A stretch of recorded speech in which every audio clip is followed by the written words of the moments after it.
So, dear students, while in our previous classes, we have tried to discuss hearing in details. We talked about the anatomical origins, we talked about the physiology of ear, we talked about certain disorders that emerge from certain conditions, and now I'll be talking about some impacts of that particular hearing loss. So this lecture is important in the way because this is presumably planned to actually inform you about what can be the impact of any degree of hearing loss. जैसे कि आपको याद होगा कि जब हम hearing impairment को classify कर रहे थे तो कभी हम साइट की बेसिस पे उसको क्लासिफाई करते थे और कभी डेसिबल लॉस की बेसिस पे उसको क्लासिफाई करते थे. सो क्लासिफिकेशन का ये सिस्टम जो है ये इट्स यूनिक और मुख्तलिफ रीजंस की वजह से हम हेयरिंग लॉस को मुख्तलिफ तरीक़ों से क्लासिफाई करते थे. जैसे आपको याद होगा कि हम प्री लिंगुअल डेफनेस और पोस्ट लिंगुअल डेफनेस भी उसका भी जिक्र करते हैं और कंजेनिटल भी करते हैं और एक्वायर्ड भी करते हैं. So there are different type of classification. लेकिन बीइंग अ स्पीच थेरेपिस्ट जो सबसे इम्पॉर्टेंट चीज़ जो आपको पता होनी चाहिए वो ये है कि वट एवर द सिवेरिटी और cause may be, being a speech therapist we need to know कि कोई ख़ास डिग्री ऑफ हेयरिंग इम्पेयरमेंट जो है वो किस तरीके से अफेक्ट करती है किसी इंसान को और उसकी प्रॉबेबल नीड्स क्या हो सकती हैं. जैसे कि आपको याद होगा कि we talked about mild hearing loss, moderate, severe, profound. तो हमने जब डिग्री ऑफ हेयरिंग लॉसेस का जिक्र किया था तो ये तो हमें पता चल गया कि जियोटाइटिस मीडिया है तो कौन सा हेयरिंग लॉस हो सकता है. हमें ये भी पता चल गया कि उसके थ्रेशहोल्ड्स कितने होते हैं, उसको क्लासिफाई आपने किस बेसिस पे किया ये भी पता चल गया. लेकिन आज I would like to add up to make you understand कि उन respective degrees of hearing losses का इम्पैक्ट क्या है और किस कदर है और क्या कुछ उसका रिजल्ट होगा. तो आपको स्लाइड जो नज़र आ रही है इसके ऊपर अगर आप गौर करें तो it says classification and impacts of hearing loss. इसके अंदर 3 कॉलम्स आपको नज़र आते हैं. पहले के अंदर थ्रेश होल्ड्स हैं और थ्रेश होल्ड्स आपको याद है ना, द बेंच मार्क जो कि threshold of hearing is the lowest possible ability of the hearing aid of a person to hear.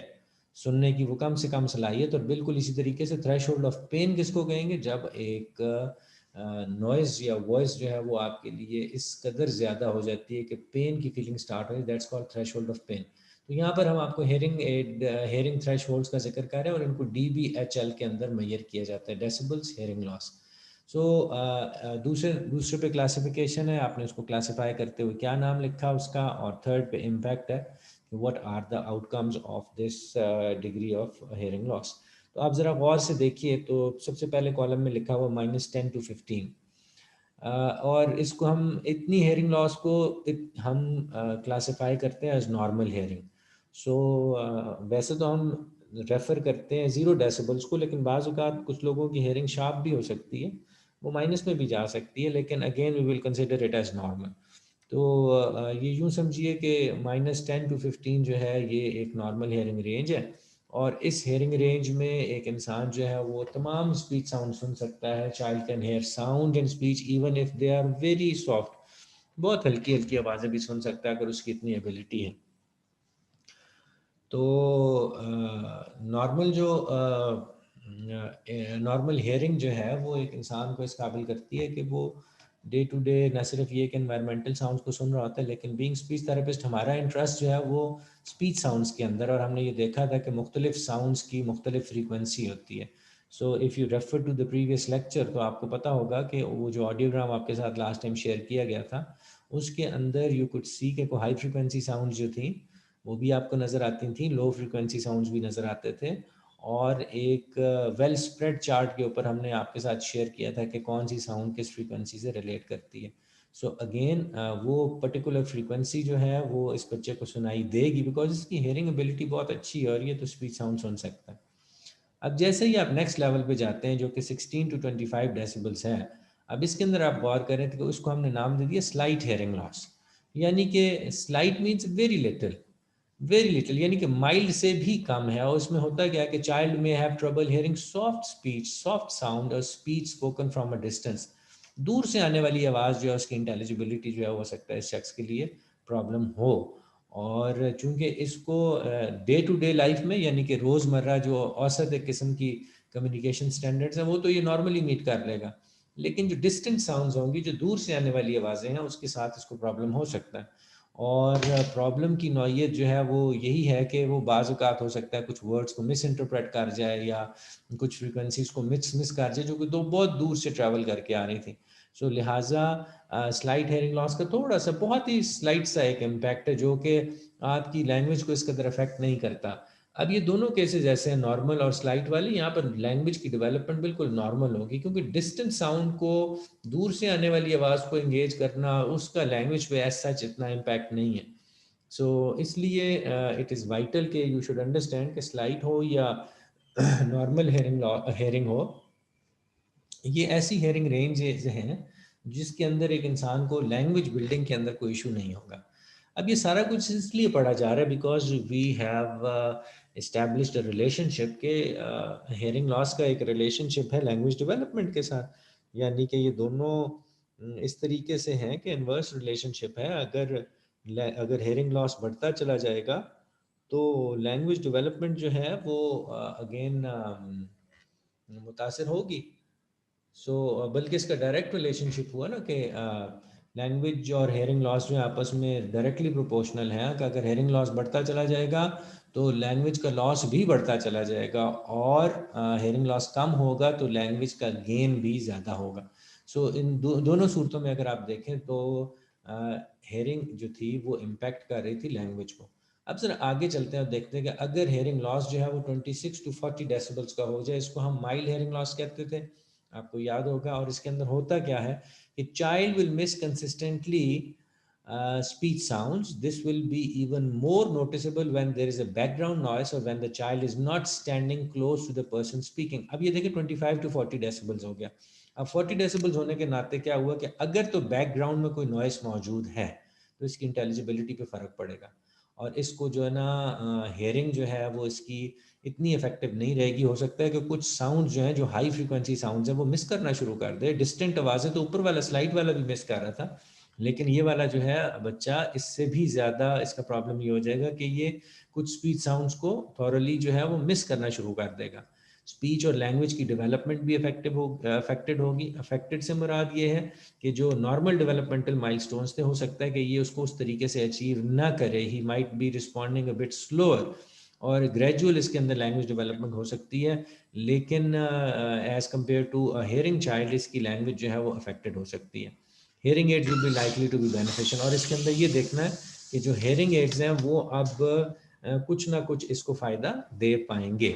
लिहाजा हेयरिंग का जो अब प्राइमरीली, ये पहला ही एक ऐसा कंडीशन थी जिसके अंदर माइल्ड हेयरिंग लॉस है। तो आप याद रख लीजिए कि माइल्ड हेयरिंग लॉस उसको दो जगह पे सीवियरली अफेक्ट कर सकता है। एक तो ये कि उसकी आर्टिकुलेशन के प्रॉब्लम हो सकते हैं, बिकॉज वो कुछ साउंड्स को, जैसे कि हमने हाई फ्रिक्वेंसी साउंड्स का जिक्र किया, वो उनको नहीं सुन पाएगा। जब नहीं सुनेगा तो वो उनको फिर आर्टिकुलेट भी नहीं करेगा। और same is the case with language development, vocabulary development. तो उसकी वोकैबुलरी भी उतनी अच्छी डेवलप नहीं होगी, because he might be missing to certain sounds. और ये हो सकता है कि किसी खास लफ्ज़ के अंदर कोई हाई फ्रिक्वेंसी साउंड्स का इस्तेमाल ज़्यादा हो, तो उसमें वो वर्ड उस तरीके से वो उसको रिटेन या उसको प्रैक्टिस नहीं कर पाएगा। नतीजा ये होगा कि इसकी लैंग्वेज जो है उसके अंदर डेवियंस आना शुरू हो जाएगा। थोड़ी बहुत इसकी लैंग्वेज जो है न सिर्फ ये कि स्लो हो जाएगी, उसकी डेवलपमेंट कम हो जाएगी, बल्कि जब ये एक्सप्रेसिवली स्पीच को अटैम्प्ट करेगा, बोलना चाहेगा, तो हो सकता है कि आपको इसके अंदर कुछ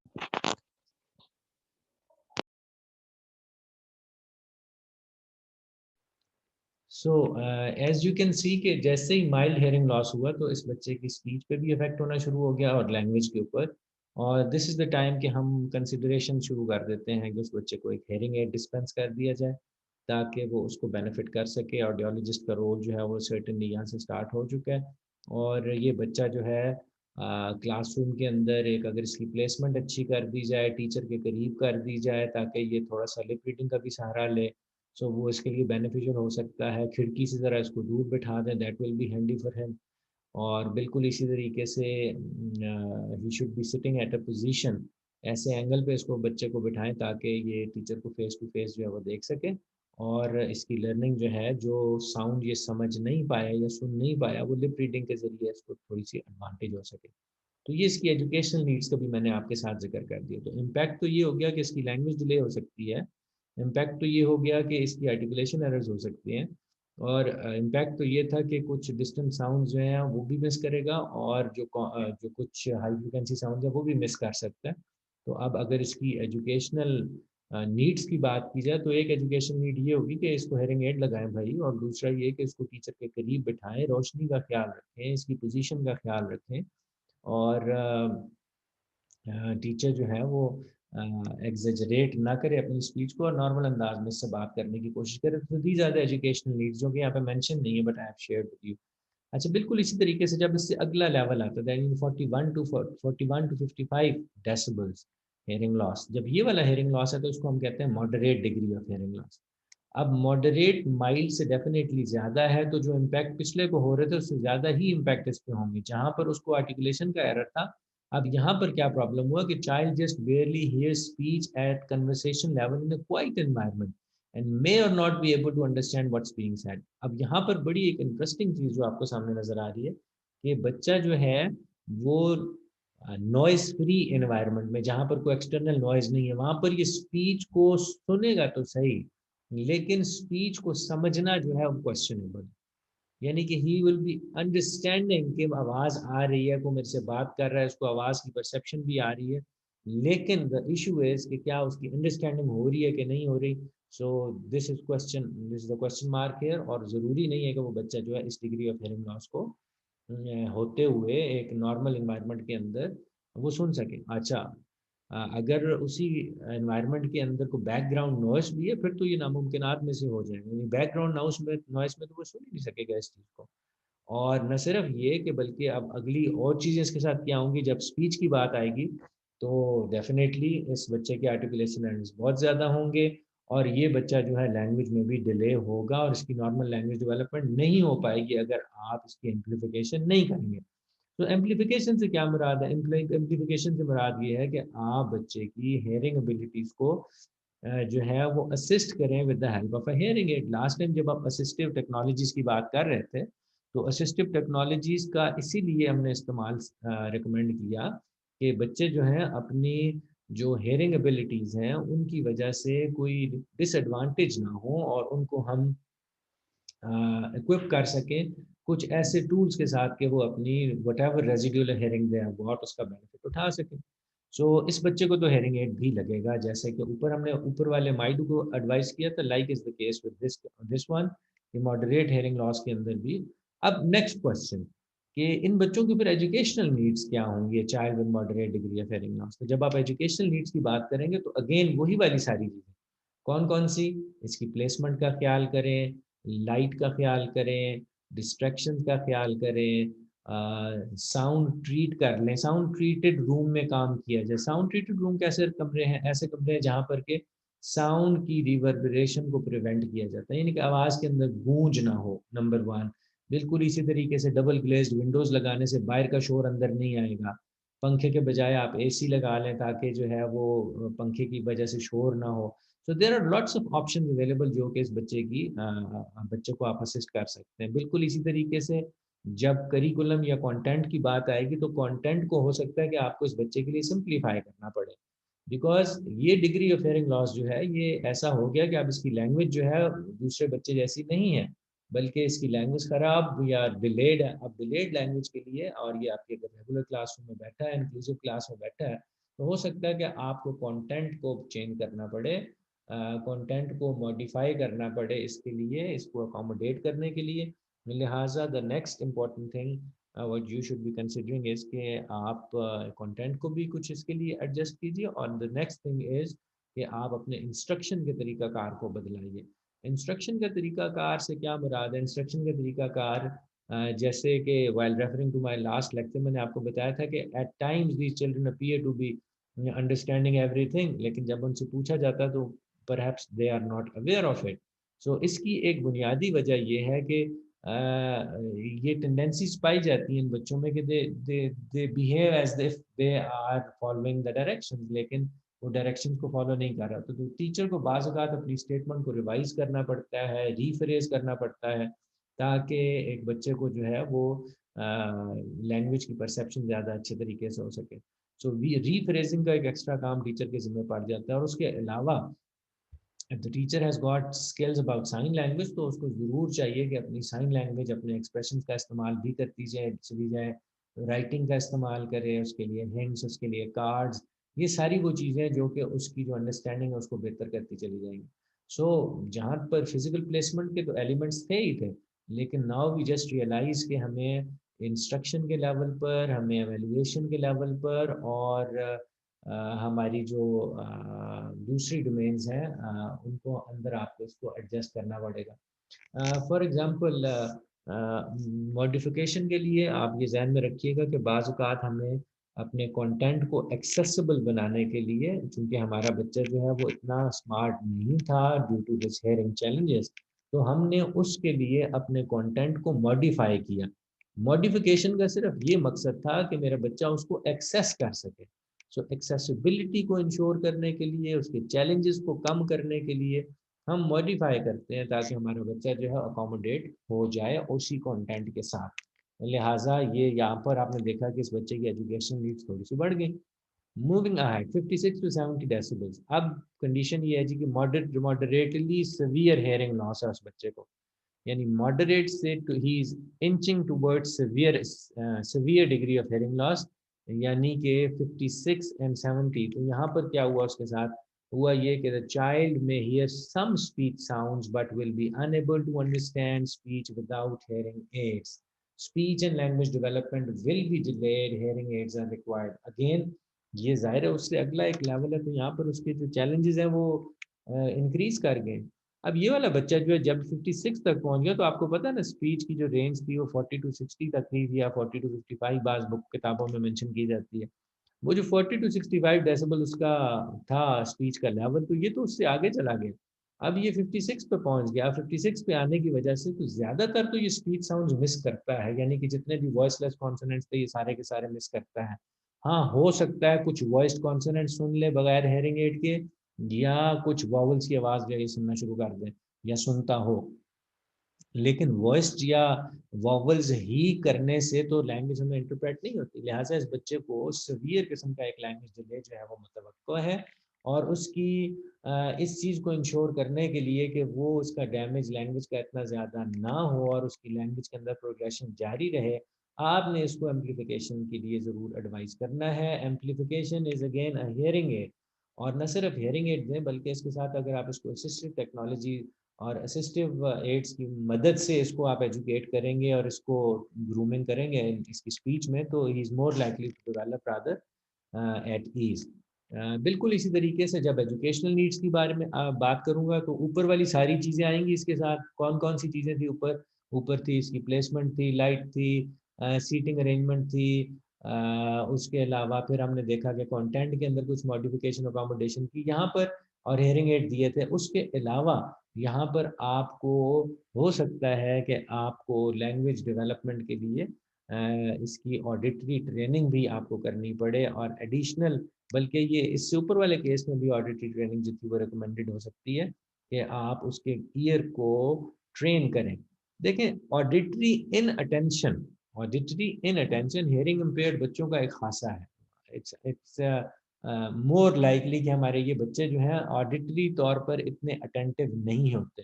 तो ऑडिटरी अटेंशन को ग्रूम करने के लिए, ऑडिटरी डिपेंडेंस को इंक्रीज करने के लिए, what we do is a training जिसको कि आप ऑडिटरी ट्रेनिंग कहते हैं। तो auditory training is primarily focusing hearing और हेयरिंग को ऐसे फोकस किया जाता है कि बच्चा जो है वो अपनी हेयरिंग के ऊपर रिलाई करे और सुनने की कोशिश करे। देखिए, सुनना एक सलाहियत और सुनने की कोशिश करना दिस इज समथिंग एडिशनल। बाज़ औक़ात हम सुनने की कोशिश करते हैं, वो जो कॉन्शियस एफर्ट है एक्चुअली इट पेज ऑफ। तो हमारा ये बच्चा जो ऑडिटरी इनअटेंशन का शिकार था, ये फिर उस तरीके से फोकस नहीं करता अपनी हेयरिंग के ऊपर और विजुअल कॉन्टैक्ट ढूंढता रहता है। लिहाजा विजुअल कॉन्टैक्ट्स को हम रादर डिस्करेज करते हैं इस केस के अंदर जब हम ऑडिटरी ट्रेनिंग करा रहे हैं, और उसको टोटली उसकी हेयरिंग डिपेंडेंस को रीफर्बिश करने के लिए, उसको स्ट्रेंथन करने के लिए ऑडिटरी ट्रेनिंग कराई जाती है। अगेन आप याद रखिएगा कि इस बच्चे की लैंग्वेज डिले होगी जैसे कि इससे पिछले वालों की थी, और हेयरिंग एड के बगैर आपके पास चॉइस नहीं है। You can not just move ahead without hearing ads.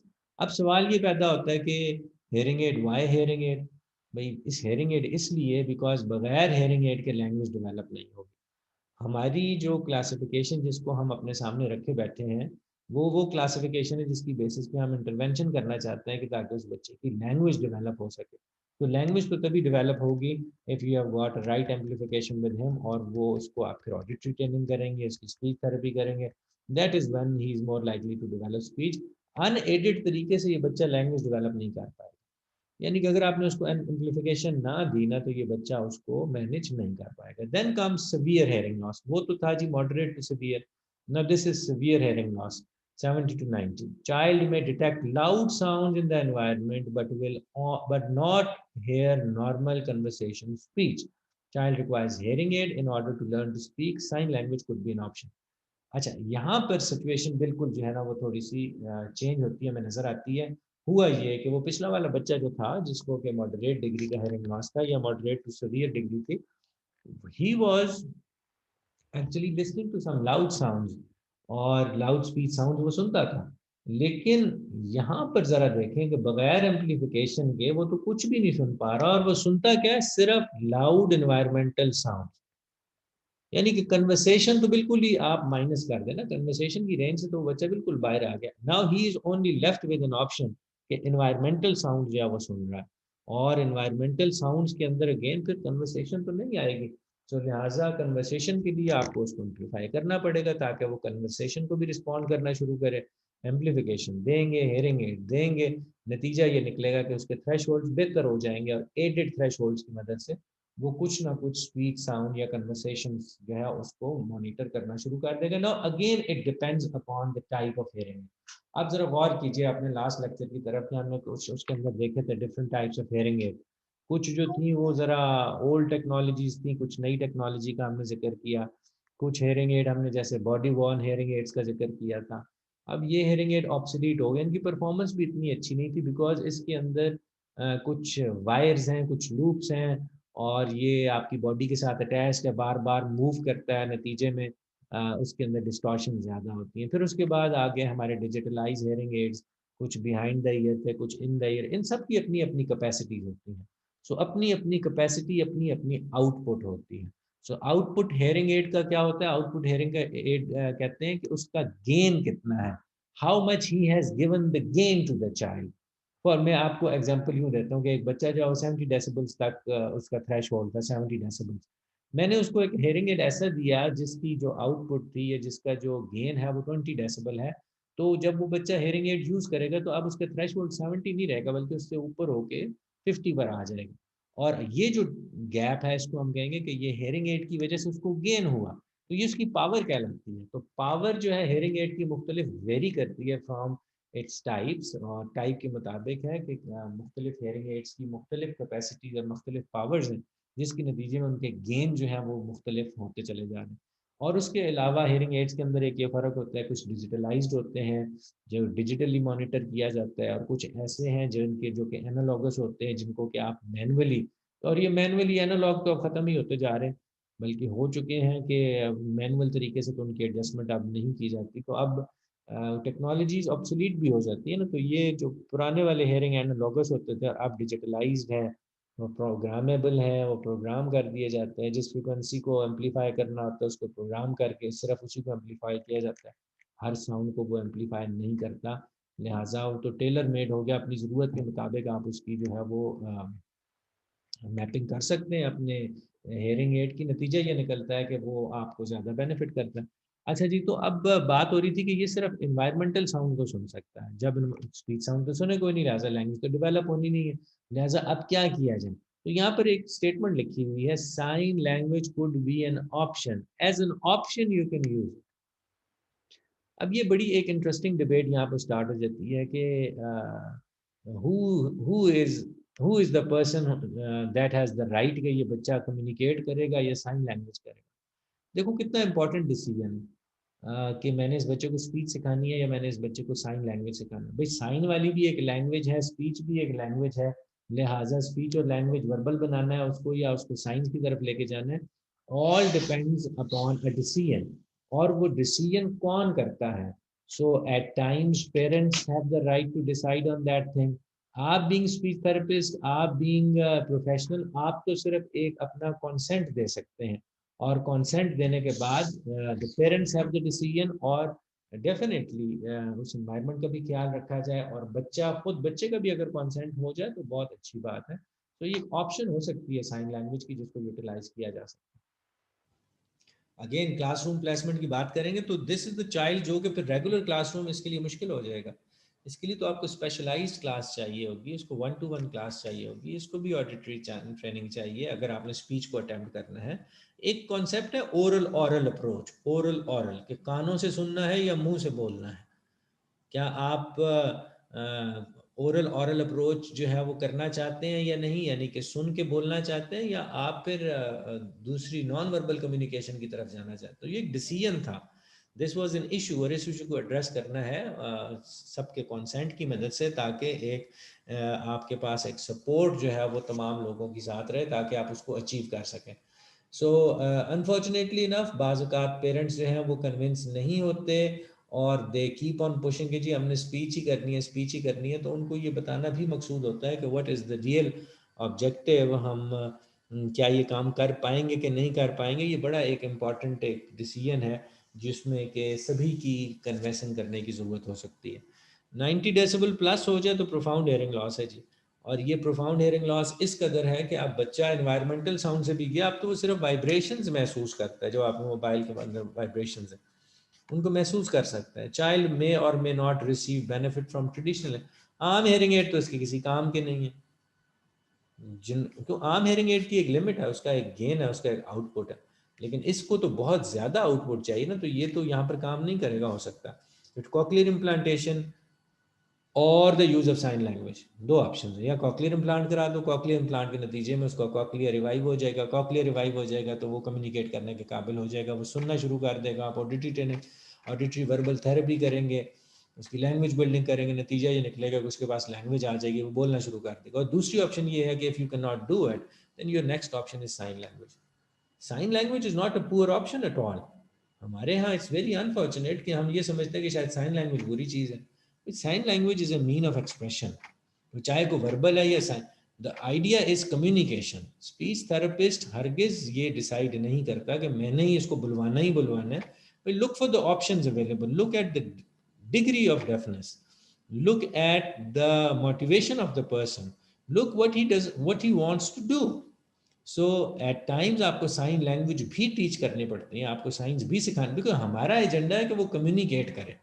आप कम्युनिकेट कोई किसी भी तरीके से कर सकता है, सो वाई रिस्ट, ये बायसनेस से मदद नहीं लेनी चाहिए, बल्कि रियलिस्टिक होके उस बेनिफिट ऑफ द यूज़र आपने ये चीज़ें डिसाइड करनी है। सो अवेलेबल हैं ये दोनों ऑप्शंस। और अगेन क्लासरूम प्लेसमेंट की अगर बात आती है तो yes, you need to have a separate class for this child.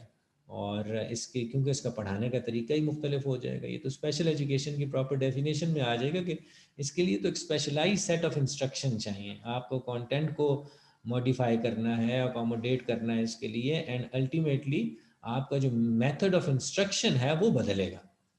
So special education के अंदर जो इंस्ट्रक्शनल मेथड्स हैं वो तब्दील होते हैं as compare to regular education. बाकी तो एजुकेशन मोर और लेस सेम रहती है। द ओनली थिंग इज किसी जगह हम अकोमोडेट या मॉडिफाई कर सकते हैं अपने बच्चे की ज़रूरत के मुताबिक, लेकिन ऑल इन ऑल एसेंस हमारी एजुकेशन जो है वो बदलती नहीं है, it remains the same. So this is a very important and practical kind of an information that I just share with you. तो आई वुड लाइक कि आप न सिर्फ इन बच्चों की एजुकेशन के बारे में सोचें, बल्कि आई वुड रिक्वेस्ट कि आप इसी तरीके से इसके अंदर ऐड कीजिए, एजुकेशनल इम्पैक्ट्स को ऐड कीजिए, सोशल इम्पैक्ट्स को ऐड कीजिए, साइकोलॉजिकल इम्पैक्ट्स को ऐड कीजिए, ताकि आपको पता चले कि हर डिग्री ऑफ डेफनेस का सोशल इम्पैक्ट कुछ और है, एजुकेशनल इम्पैक्ट कुछ और है, उसकी जो साइकोलॉजिकल इम्पैक्ट्स हैं वो कुछ और हैं। सो इट इज़ वाइटल कि आप इसी लेक्चर को सामने रखते हुए you can add up to certain things, and you can certainly discuss it discuss it with me as well. So we have got some more angles to pursue. So I would like to ask you questions. अगर किसी का आपका कोई question तो you may ask please.